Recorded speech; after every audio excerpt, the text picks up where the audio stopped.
Greetings everyone, my name is Raziel and today we're looking at Anacharis Scoria. Scoria is the legendary warlord of the Dark Mechanicum, an entirely new faction added back in the Crusade expansion. At first glance, you would probably think that Scoria is a pretty bad warlord. After all, he has no passive, no trait, and no purple card of any kind, and despite being a legendary warlord, he also does not have 40 HP. Basically, he has an active ability, and that is it. However, Anacharis Scoria is by far the best Dark Mechanicum warlord out there. And there is a reason for this. Scoria has access to something no other warlord in the faction has. Scoria can discard a card with his warlord ability. If you want to play a discard strategy, you ideally have some way to either discard cards or a consistent way to generate cards that discard cards built into your warlord. While warlords like Drakavak or Sotanal can generate cards that discard cards with their respective abilities, they are not guaranteed to do so. Thus, Scoria is the most consistent discard warlord in the faction, and discard is probably their most effective strategy after they got nerfed in one of the final balance patches of the game's lifespan. To no one's surprise, the deck you are looking at here is, of course, a discard strategy. In my opinion, this type of deck basically builds itself, because there really are three distinct archetypes that you want represented in your deck that can only be found in the faction itself. This means you can basically just type the respective keyword in your faction's collection and then add most of the cards that show up to your deck. The first archetype is cards that do something when cards are discarded. These cards are going to be one of your most effective sources of getting bonus value out of your discard effects. This archetype includes the following cards. Zenyte Tech Priest. This guy draws us cards every time we discard, allowing us to retain cards in our hand. Additionally, he has great HP, so he sticks to the board rather easily. Covenant 51Z. This guy spawns in a guy every time we discard. This can allow us to flood the board with stats very quickly. Crom Secutor. This guy gains HP every time we discard. Oftentimes, even one discard can be enough to turn the Secutor into something that almost requires hard removal on the opponent's end. Kroel Jakub. This guy buffs our entire board every time we discard. Great synergy with the Covenant 51Z. And lastly, the Erex Stalker. This vehicle deals a small amount of AoE damage every time we play or discard a tactic. The card definitely has potential, but overall, I would say that this guy is likely the first to be cut if you wanted to make a change to the deck. The second archetype is, of course, cards that discard a card or more as part of their effect. These cards enable the first archetype and are the reason why this strategy even works in the first place. This archetype includes the following cards. Malefic Onslaught, which for 1 energy deals 3 damage to a target of our choice and also discards a card.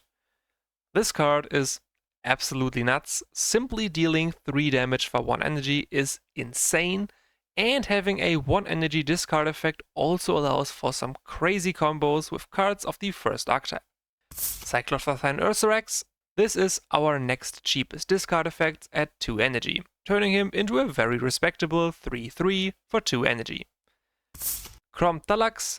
This guy deals 2 to 4 damage to a random enemy while also discarding a card. Despite all of the RNG involved, the Crom Talax is oftentimes going to be your best way of dealing with an early game board. Techno Heresy, which draws us 3 cards by choosing a card to discard. This is the only card that does not discard a random card, which is insanely powerful when combined with the third archetype, which we'll be talking about in a bit. Crom Volterex. This guy is more or less our hard removal, gaining flank on rally by discarding a card. The faction has no real hard removal to speak of, making a 6 attack flank unit even more important than it already is. Lastly, we have the Rise of the Dark Mechanicum. This thing discards our entire hand, reduces the cost of every remaining card in our deck to 1 energy, and then draws us 1 card.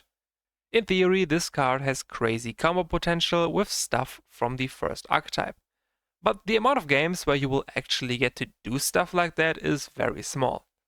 Still, this card will win you some games. Finally, the third archetype, which breaks the entire strategy, cards that do something when they are discarded.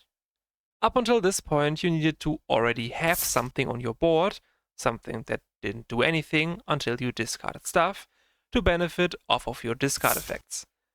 The cards of the third archetype do not have this weakness. You can get their effects without paying for them simply by discarding them. And this, as you can probably imagine, can get out of control very quickly. Because of this, we are running every unconditional card of this archetype at almost always max copies. First, Bonds of Corruption. This card, when played or discarded, puts into play a random 3 energy troop of the faction. Basically, you get a free body on top of whatever effect you were already getting. This means free value. The same is true for the Cyclotharthine Thalax, which puts in play a copy of itself when discarded. Just like Bonds of Corruption, this card just flat out gives you a free body on top of whatever discard effect you were already getting, which is great value. Purge Protocol deals 5 damage to a random enemy when played or discarded. This means you are either burning the enemy warlord for a good chunk of their HP, or potentially get rid of a troop on their board, once again for free on top of whatever effect you were already getting. Second from last is the Exomnus Conveyor, which puts into play a Covenant 51Z when discarded. Additionally, the Conveyor itself returns to your deck afterwards. This thing may genuinely be the best card in the entire deck, as it not only provides you with a free body on discard, but said body also yields additional value for every discard effect afterwards. On top of that, the Conveyor returning to your deck more or less protects you from ever suffering deck out damage, as long as you retain a way to discard the card over and over again. Lastly, in a pinch, the Conveyor also has a reasonable stat line for a late game beatstick, after the opponent has already exhausted all of their hard removal. Finally, we have the Kytan engine at 1 copy. This card is in the deck to ensure we never run out of cards to discard, because when the Kytan engine is discarded, it returns to our hand and gains flank. The second part is largely irrelevant, as I never played a Kytan engine in all of my games of Scoria, but it is nice to have, I guess. You can, in theory, do without it, but that would require you to either use a different card dedicated to resource management, like Mars or Malignant Covenant, which both require you to spend energy, or just go without such a card altogether, but this decision may lead you to running out of cards if you are not careful. Don't get me wrong, you can definitely go without any of these, but I feel like the deck has a bit of space for this emergency backup plan, so you might as well use it. The final remaining card not from any of these 3 archetypes is, of course, Calibanite Bossfighter. No hard removal means this card is going to be even more important since it deals with problematic survivor or shield units. It is also cheap enough to be played before you discard a bunch of stuff, meaning you have less opportunities to accidentally discard the Bossfighter before you can play it. When it comes to the weaknesses of this strategy, there really only is one, but that is a rather big one that cannot really be fixed: RNG. All discard effects, save for Techno Heresy, are entirely RNG dependent. You could, of course, discard a Cyclotharthine Thalax on turn 1 with your Warlord ability, resulting in a 3-4 body on your side of the field on the first turn, but you could also not discard any card from the third archetype the entire game. This is the main reason we are trying to maximize when discarded effects, but there simply are not enough of those for us to overcome RNG in its entirety. Regardless, the RNG is usually in our favor, leading to Discard Scoria being a real threat to go up against. Just, again, be prepared for some bullshit losses to make up for your bullshit wins. These games will happen eventually. That concludes the breakdown of the deck. As usual, I will link a deck paste in the description. Sadly, I do believe this to be the final HHL deck video on this channel. I was already struggling with motivation to do even this one, so I doubt I'll get around to do another one before the game goes down. Regardless, we had a good run. Anyways, enjoy the games.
my sights.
Relocating.